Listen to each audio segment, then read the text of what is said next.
The old house on Willow Street had been abandoned for over 20 years. No one knew exactly why. Some said a fire. Others whispered about a murder.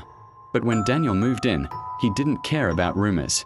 He cared about Emma. Emma was the reason he bought the house. The reason he ignored the cracked windows, the warped floorboards, and the strange cold air that never seemed to leave. Emma had grown up there, and Emma had died there.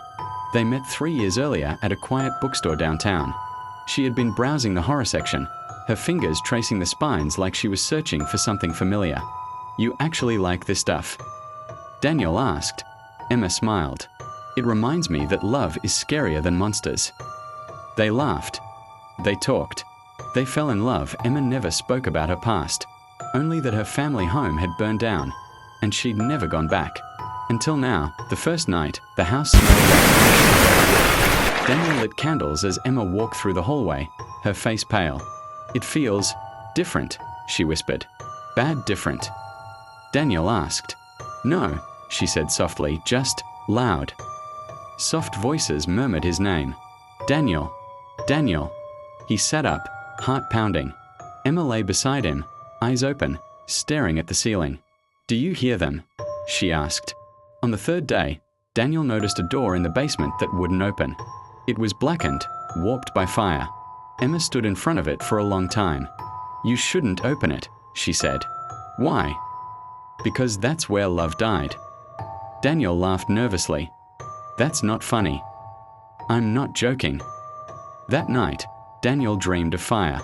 He saw Emma standing in flames, her dress burning, her eyes glowing. She reached for him. "Stay with me." He woke up screaming. Daniel couldn't ignore it anymore. And a burned photograph. The photo showed Emma in a wedding dress, holding hands with another man. The date written on the back was 20 years ago. "Emma," he shouted. "Who was he?" She stood in the living room, her smile sad. "My husband." "But you'd be in your 40s. "I died at 22. The room grew cold. "You're a ghost."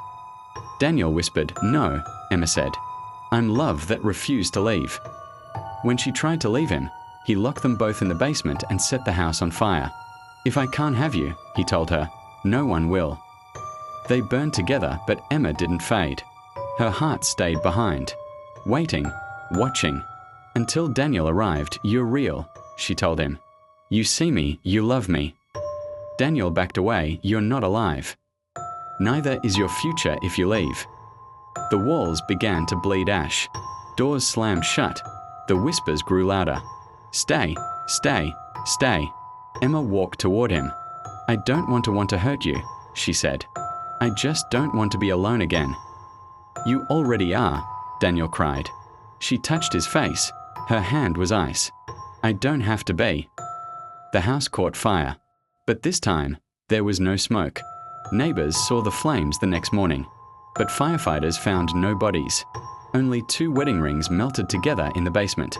And sometimes, when the moon is full, people swear they see a man and a woman dancing behind the burned windows. Still in love, still trapped.